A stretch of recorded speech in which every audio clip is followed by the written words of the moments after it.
Kliff Kingsbury is a quarterback legend at Texas Tech. Now he's going to be wearing the coach's hat and trying to bring Texas Tech back into prominence. Kliff Kingsbury talks about what's to come with his Red Raiders on the Donniesport football show. Question on the aisle. Kevin Gorman from the Pittsburgh Tribune-Review. Can you speak to what it was like coaching in the SEC and the divide between the SEC and other conferences, and what it's going to take for the Big 12 to catch up and other conferences as well? Yeah, I think anytime you won 7 national championships in a row, you're on top, and that's hard to dispute that. But it's great defenses, great coaches in that league, and I feel the same about the Big 12. And I think it's cyclical in a way that in a couple of years the Big 12 may be making the same sort of run. So there's great players all over the country. That league was fun to play in, but I'm excited about this new challenge. Question on the outside left. Barry Trammell with the Oklahoman. Kliff, last season at A&M, you had the spread offense, but you also had a really mobile quarterback. Tech, traditionally in the last 15 years, you guys have been pretty stationary. Brewer, at least, has got some good feet. Is that something you plan to do with the Tech offense going forward, is keep the spread concepts, but have a quarterback who runs around?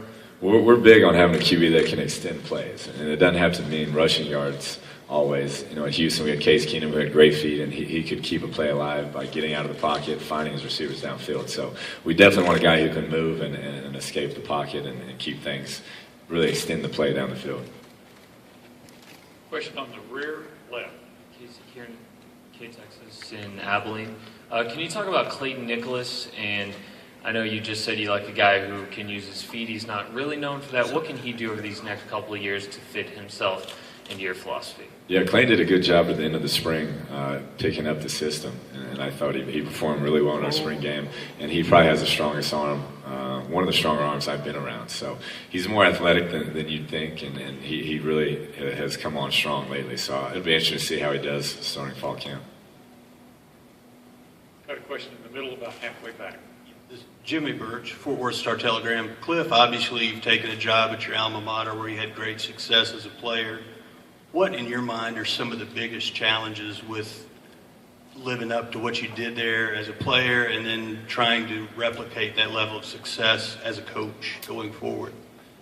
Yeah, that's a great question. I think after getting out there, we really started with our team motto is, hey, get better each and every day. And the Heights, Coach Leach took that program.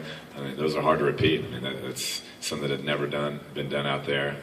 But we're excited about our group. I think last year they were 8-5, and definitely have lots of room for improvement. So it's not like we're coming to a program that's broken. We're just coming in and trying to put our spin on it. Question in the middle. Scott Fitzgerald, RaiderPower.com. What would you say to people who overlook or maybe disrespect your running backs and your running game? Yeah, that's another good question. We have a great group. There's 4 or 5 guys that we think can all start at a lot of places in this country. So we got to find ways to get them the ball, and that's a big part of our offense. Last year we led the SEC in rushing at Texas A&M, and we're going to play to our strengths. And if we can run the ball every play, we'll do it.